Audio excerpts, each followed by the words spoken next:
Welcome to the Batten School's Grounds to Listen, a place for dialogue, debate, and discovery with leaders who bring people together across divisions of race, faith, politics, experience, or anything else that divides our species.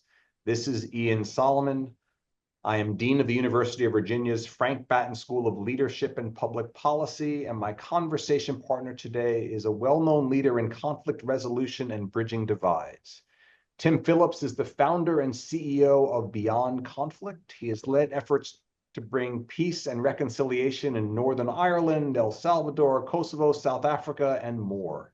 He has advised the United Nations, the State Department, the Council of Europe, and other organizations and governments. Tim Phillips has rich experience getting his hands dirty, helping groups to reduce conflict, create peace, and move beyond conflict with the belief in transformative change. Tim Phillips, thank you so much for joining me today in conversation. Thank you, Ian. It's a pleasure to be here today.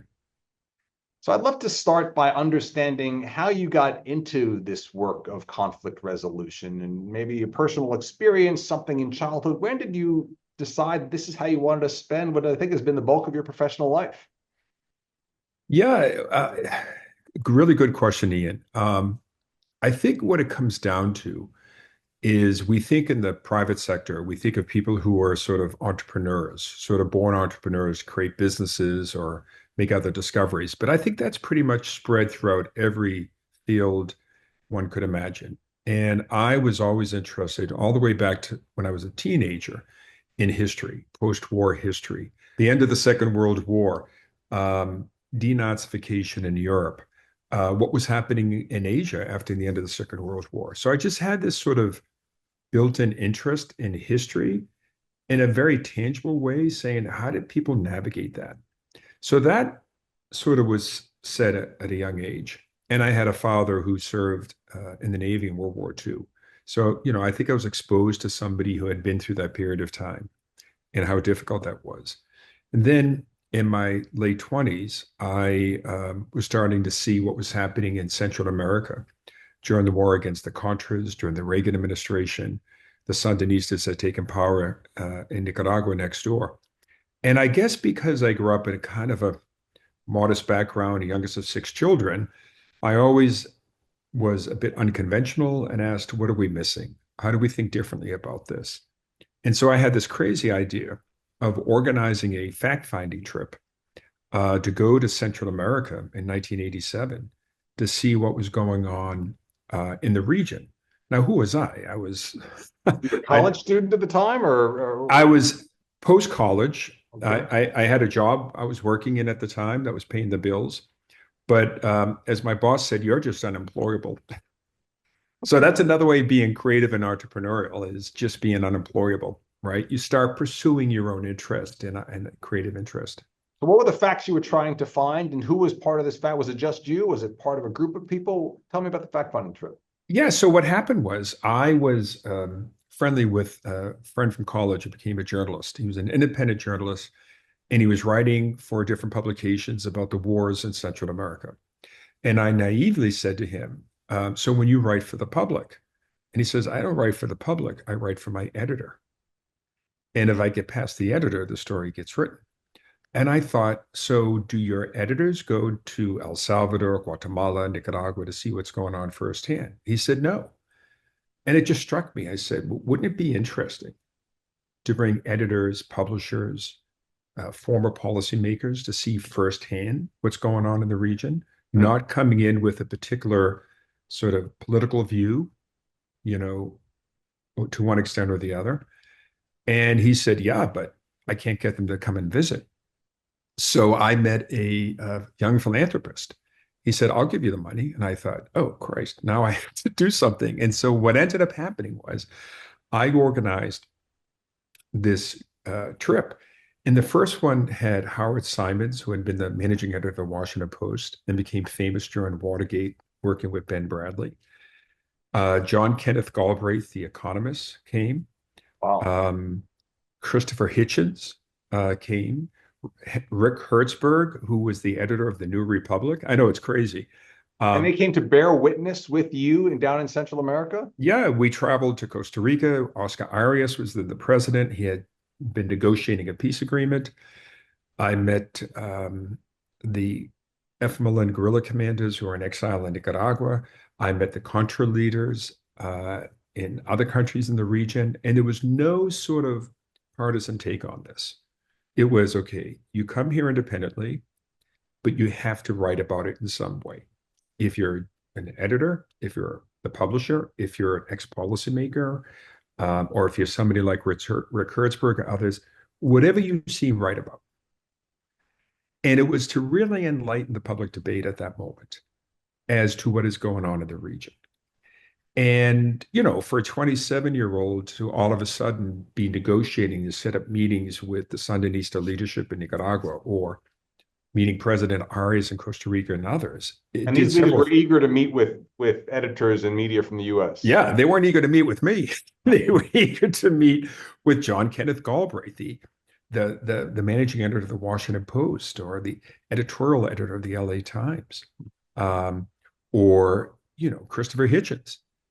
And so, you know, I sort of parlayed this blue chip group to get into these meetings. And I think over the following 2 or 3 years, we did 2 or 3 of these trips. All to Central America. All to Central America. And then all of a sudden, I started realizing without thinking about it very concretely that, wow, I could get access to people who are in a position to influence these directions, these history in a certain way, whether it be these sort of thought leaders in the United States, but meeting with people across these divides in the middle of these combat zones, so to speak, in El Salvador, Nicaragua, Guatemala, was really extraordinary for somebody who was 27, 28 years old. Yeah. And I think that experience began to give me a sense of agency. And also for the first time recognizing privilege as an American, because I thought, why would they want to hear from me? But also because I was an American and these are Americans, it was giving us access that I think we otherwise wouldn't have. I see a lot of that work was about trying to enhance understanding, build understanding among people who were going to, you know, play a big role in creating common facts, common knowledge. These are themes that seem very threatened today. Our ability to have a common factual base, common knowledge, from a nonpartisan perspective about news about the world. So I'm curious, but we'll come back to, by the end, whether something like that could still work, where you could get journalists from different perspectives to dive in to really understand a particular conflict on the ground somewhere. Yeah, well, you know, what I would say is what people want where they can is the truth. Now, that's a very subjective statement. Truth should be objective, but it's subjective, right? But what I see here, and I see globally, people just want the facts. They want to be able to say, it really comes down to, is it a trusted messenger? And people can contest the facts, but it's also about who's delivering that information. Right. And what was clear, sort of an interesting side note, which I hadn't thought of in a long time. When we went to Costa Rica, and Arias said, meet with these Costa Rican pollsters who were going to Nicaragua polling Nicaraguans about the upcoming election in 1989. When American and European polling companies were going down to interview Nicaraguans, very different answers, I bet. They were hearing, oh, the Sandinistas will win, we'll give them support. Why? Because they assumed they were used to being exposed to what they used to call Sandinistas, sympathetic Americans and Europeans supporting the revolution. So every time they saw, as they said, a gringo or European coming, they never spoke truth. But when a Venezuelan and a Costa Rican polling company came, they sort of whispered, we're voting for Violeta Chamorro. And they were right. It's like even trusting not only the news, but the messenger. Very powerful. So 5 years after your first one of these trips, 1992, you create Beyond Conflict. Tell me about Beyond Conflict. So Beyond Conflict is celebrating its 35th anniversary this coming year. And it was founded really after a conference in February of 1992 in Salzburg, Austria, that I thought would be a one-off conference. I didn't necessarily think an organization would emerge from this. So following those trips to Central America and being exposed to not only conflict, but how transitions and then the end of the Cold War, I was very interested now how Central and Eastern Europe and the former Soviet Union were emerging from decades of communism and repression to not just sort of build democratic institutions, but reclaim sovereignty, reclaim democracy as individuals. And I had a chance to travel through the region, and I met a number of dissidents who were now in key positions trying to figure out how they navigate this. I said, rather than listening just to quote unquote experts, like you and I become experts over the years, right? But rather than listening to people who come in and say, this is how you transition to democracy, this is how you deal with these issues. Wouldn't it be interesting to hear from people who themselves have struggled in a transition from dictatorship to democracy? And in 1991, the examples are far fewer than we have today. There were the transitions in Argentina and Chile, for example, Spain after Franco, denazification in Germany, and a few other examples. And I had this sort of idea of bringing together these new leaders of these post-communist countries with people who have been through this before, sort of like a big support group on wheels. And this leads to how Beyond Conflict started. And so I had this fellowship at something called the Salzburg Seminar, and I was there for 2 weeks, and I pitched to them, you should do a special program along the lines I just mentioned. And they were, oh, that's a great idea, but they were a bit bureaucratic. So I said, all right, if I can raise money, first, who can I go speak to raise money to do this? And secondly, I'd love to do it back here. And they said, well, there's a man named George Soros in New York who I'd never heard of before he really became famous for his philanthropy. Right. I go to New York, I meet him. I said, here's my thinking. He said, I love it. I'll fund it. I was like, oh, it's like you get all of a sudden you got a friends and family investor, but this is more than that. And what ends up happening over the following 6 or 7 months, I pulled together with some other people a group to organize a conference back in Salzburg in February 1992, where I thought it would be like a 3-day convening of these new leaders with people from these other countries. And we had a who's who of people there. But when funders are there and leaders like Václav Havel and others who participated said, this has to continue, it's like coming into the market at the right time. And then it was like, okay, I now have interest and support to build this out further. And that's how Beyond Conflict started, from that gathering.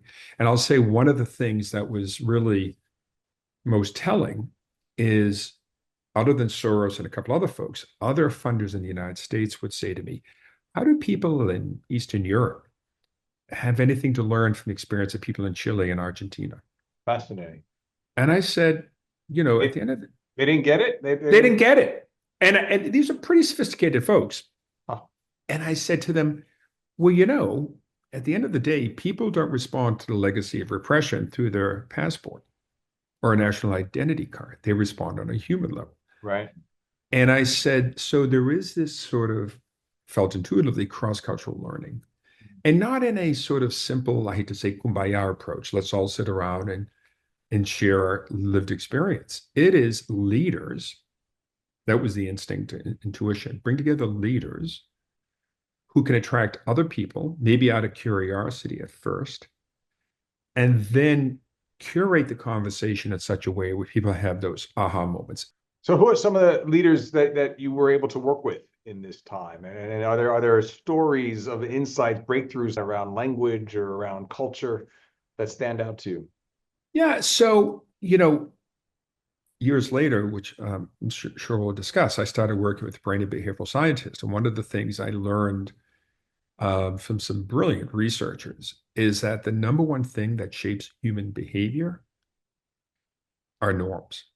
not raising awareness, not even shifting attitudes. Norms, norms, norms as human beings have the biggest impact on our behavior, often operating unconsciously. Give me an example when you say norms, what you're referring to. So, you know, descriptive norms, injunctive norms is what they often refer to it. I'll give you a very simple one, which falls into the category of nudging, but there are broader ones as well. You go into a hotel, there's usually a sign that says, please reuse your towel to save money and protect the environment. So if you come in with awareness it's an issue, or you're made aware that it's an issue, the number of people who actually reuse the towel are quite low. They have tested and put signs that say the majority of people who have stayed in this hotel have reused the towel, the numbers go up. Yep.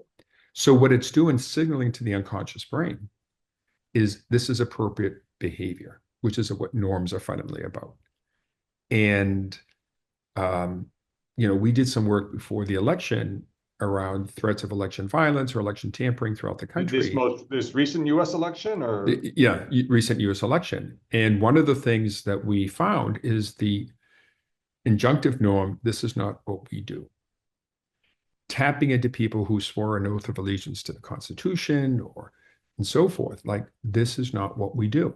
It's not lecturing, it's not stigmatizing, it's not shaming, it's not educating, it's teeing up unconsciously.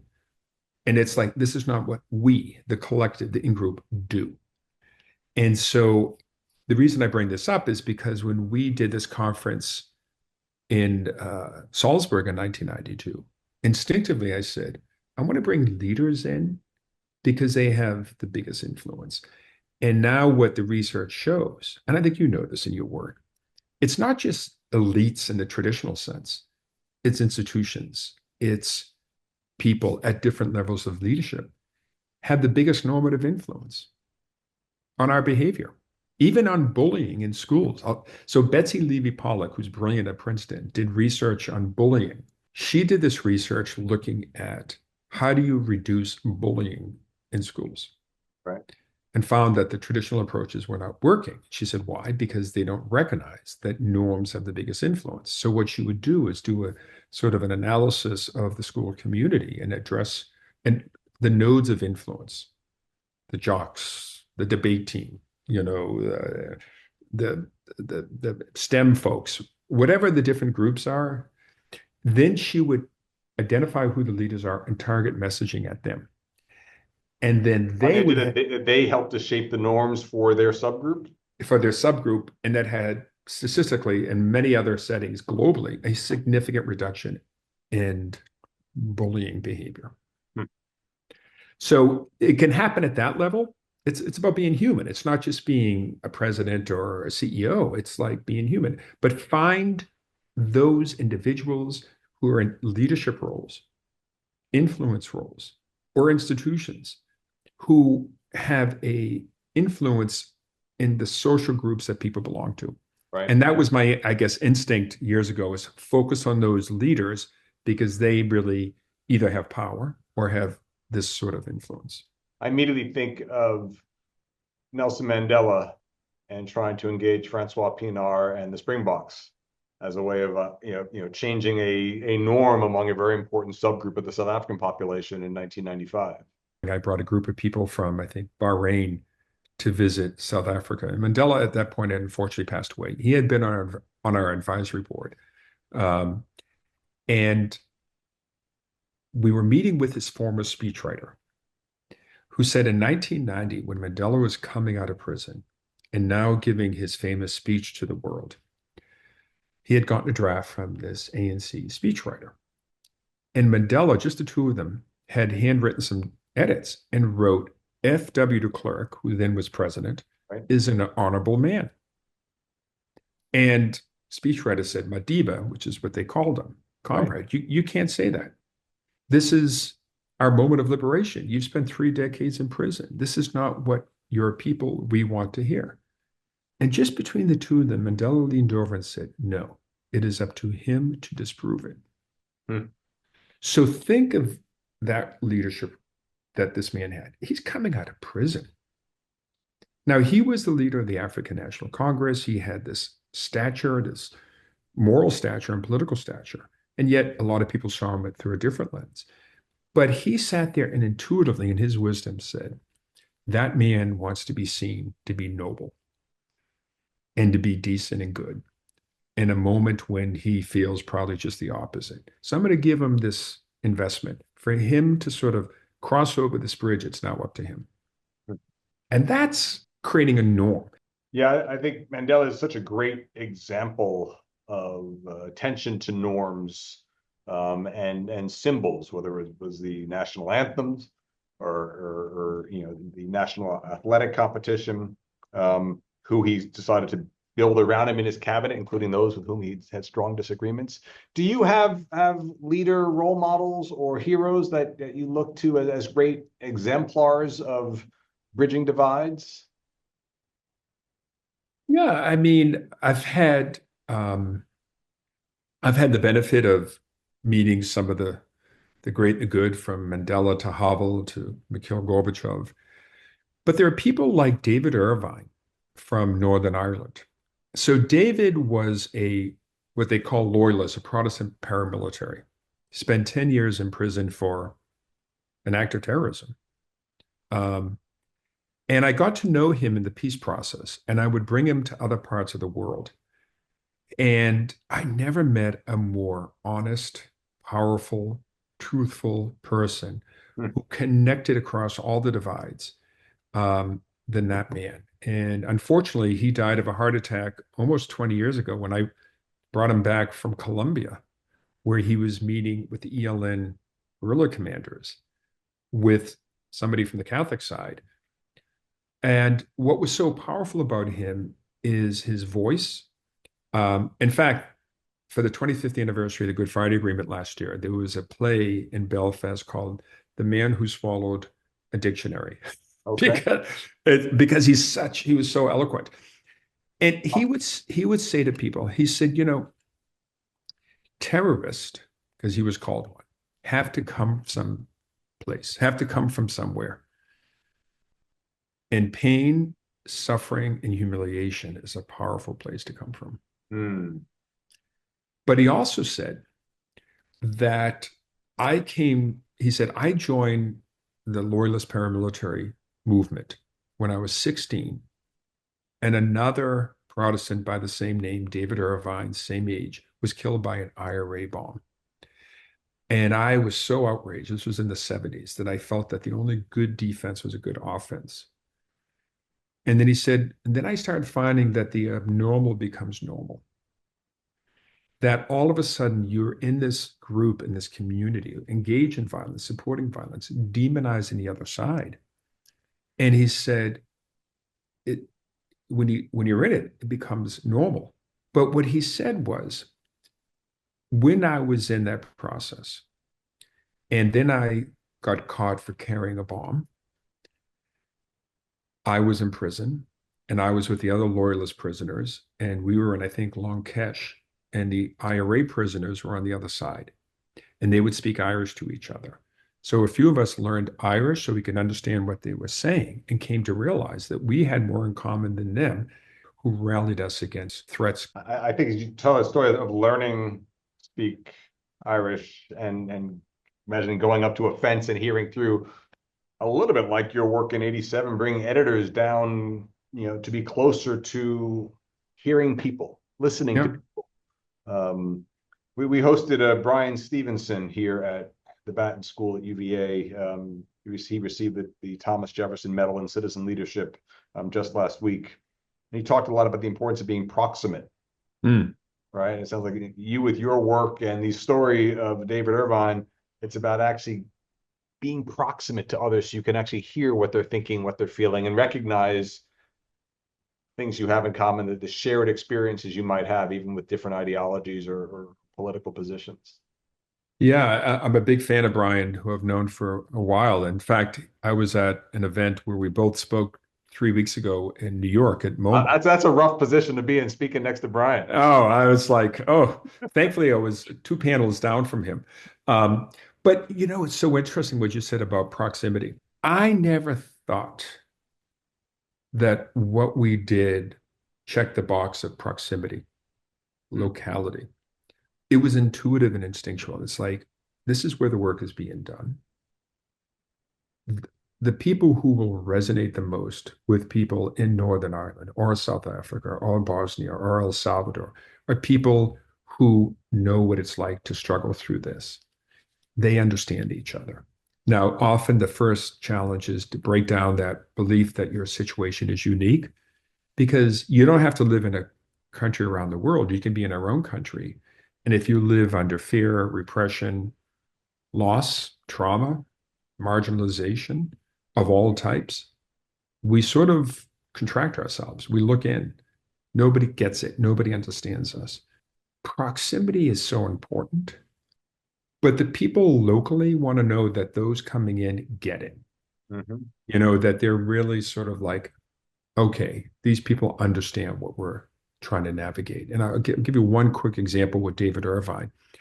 After the signing of the Dayton Peace Accords now in 95, 96, we did a conference or a workshop, so to speak, in Budapest. And we brought in from Bosnia the leaders of the three communities and sort of civil society leaders. And I invited David. This is before the Good Friday Agreement, so 2 years before the Good Friday Agreement in 1998. But I brought in a man named Joe O'Reilly, who had been an IRA combatant and had been released living in Dublin. They knew each other. They may have tried to kill each other in the past, but they met for the first time at the airport in Budapest. And I went to pick them up. And I looked at the two of them, and they have like small duffel bags. And we're there for like 5 days. And I said, "Did you check any luggage?" And David looks at Joe and looks at me and says, Tim, in our line of work, we don't carry much luggage. And Joe, and they bombed it.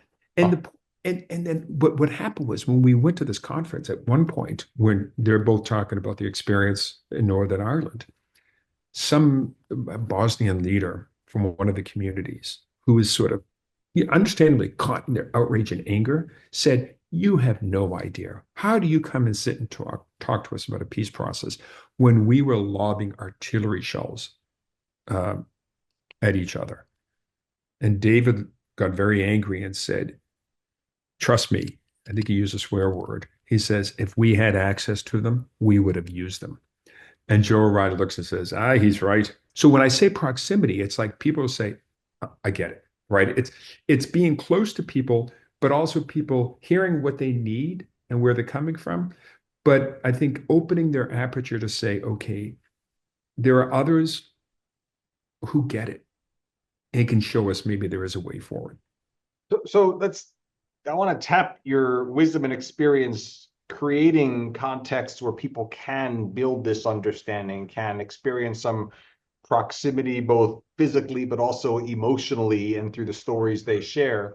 Um, we have many students here who would look at the work you've done and say, "Yes, that's the contribution I want to make to the species and to civilization. I want to bring people together." So that we have fewer people getting killed in the world and less violence and less suffering. What are the strategies that you turn to? What's the advice you have for people who want to do this sort of work? I mean, that's a really good question I've been thinking about more recently. And here's because I've been doing this so long with my colleagues and partners around the world, I've been thinking of what is our sort of uniqueness? And I often say what we did was put oxygen into a space that didn't exist, stepped into it and brought other people along, meaning create a space where people can have a different set of conversations that they don't have the capacity to have because they're so polarized, they're so divided. Um, there's so much cost politically, socially, psychologically from engaging. And we did that by bringing the people we sort of brought that I mentioned to these other countries and worked with them over a long period of time. So one is proximity, but also continued engagement. And also, I think an example of reason to have some faith and hope because you brought someone who survived, lived to tell the tale. Reflecting back, there are a lot of good mediation, dialogue, negotiation strategies. But what we need to do is create the conditions for people to even listen And I think the precursor to that is when people feel they're being heard and understood as they see themselves. And that is, I think, at the core of all of our lived experiences in our families and homes. It's when people feel like, oh, so you can look and say, well, objectively, that's not true. But how they think is a subjective state of mind. And so, what's clear from behavioral science is how we think is a reflection of how we feel. I mentioned we've spent the last 15 years working with brain and behavioral scientists. They say we need to focus more on how we think, not what we think, because more than 90% of how we think is below the level of conscious access. That we think automatically in milliseconds, we think in groups, and we think in mental models of the world that come on between 4 and 8 years of age. It's like an internal GPS system.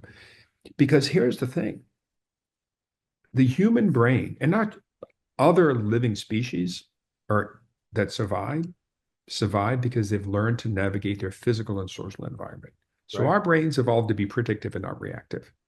And so when you recognize that our brains are predictive instruments, asking the question all the time, what do people think about me and us? And the us becomes even more heightened in a more polarized, divided environment. And so I got interested in the science when Jerry Adams from Northern Ireland was in the States, and I was teaching a course at the Fletcher School of Law and Diplomacy. And it was called Conflict Transformation in the 21st Century, the Human Dimension, because I felt a lot of the literature was missing that piece. So every other class would have a speaker come in. So one class, Jerry's there. The student, she raised her hand and said, Mr. Adams, how do you sit across the table from somebody you may have tried to kill, or they may have killed somebody very close to you? And he paused and he said, it's tough to make peace with a humiliated partner. With a And what kind of partner? a A humiliated. humiliated partner. And there was a retired neuroscientist who was in his mid 70s who had been observing the classes. And after this class, he came up to me and said, I've heard people speak about empathy, fear, but today humiliation. And he said, there's a lot of brain behavioral science research on these emotions. And I said, what do you mean the research on from the brain science? And he said to me something so powerful. He said, well, let me put it this way, speaking as a scientist. He said, we're not rational beings with emotions. In fact, we're just the opposite. We're emotionally based beings who can only think rationally when we feel that our identities as we see them are understood and valued by others. And I had this aha moment in a way I didn't recognize. It connected with the shared experience model of bringing together people who have firsthand experience. Every single successful peace agreement, peace process, or reconciliation we can see in our own families and communities is anchored in the beginning of people feeling seen and heard as they see themselves. And then when they feel seen and understood, they can literally begin to engage rationally. And so, to your question, I think what we need to be doing is educating students and people more about how our brains work. So if we take these findings about how we think, and the importance of feeling seen and heard, and the lesson about, it's hard to make peace with a humiliated person, and we look at our contemporary political context in the US, how would you think about this project of creating space for a different kind of conversation with the conditions to actually listen to each other? Well, what is this? What is your long experience, your exposure and investigation of the science, and your participation as an actor within this democracy? Where does that point you to what we can do in this moment to bridge some of our divides, so that we don't end up like one of these other conflict zones where you spent a lot of time? It's such a key and difficult question. I came to realize over the last 8 years that the work I was doing abroad, I was doing at a safe emotional distance. I didn't live in these countries. I may have been empathetic, I may have been caring, but when I would, suggest to people to go back to Srebrenica who lost their family members, or to sit at the table with somebody who did horrific things to their family members, Not easily, not in a sort of dismissive way. Um, when I came home and started seeing what was happening here in this country, I thought this is really difficult work. And if I'm angry and upset by some of the choices people make here that I know and close to, how difficult was it for them when people were dying and had profound loss and suffering? And so I then reflected back, talking to them, saying, what's your advice? And they said, well, it's the same thing that you teed up, which is that if it gets to that stage, you make peace with your language is important, maybe with your enemy, but your adversary, that you find that you actually have more allies than you imagine. That you can't come into in a hyperpolarized setting, of viewing the other as a monolith, as stuck. There are people who feel fearful, who have been manipulated, or may have points of view that they very explicitly and consciously state. And you realize, well, in societies, not just divided, but in these more heterogeneous societies, you have to find ways to coexist together, to live together. And there was a man named Seamus Mallon, who with John Hume was the leader of the Social Democratic Labor Party. Towards the end of his life, he said, and around the peace agreement, he said, in Northern Ireland, he says, I don't care what we call this place, as long as we each can call it home. And so I think for Americans to say, you know what, if you have to anchor in first, do you love this country? Now, you may have different interpretations, but the other people are not going away. And so it's starting to say, how do you anchor people in a recognition that this is our home? And if we want to live here, we have to live here together. And that means we have to find a way to coexist. Now, I know a lot of people, particularly progressives, will say, well, what is coexistence? Is that,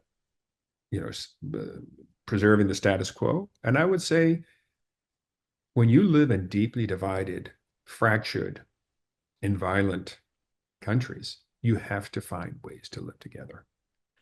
And I think, I know why you say the word violent, but I think we are at a point as a nation where we have to sort of be very clear.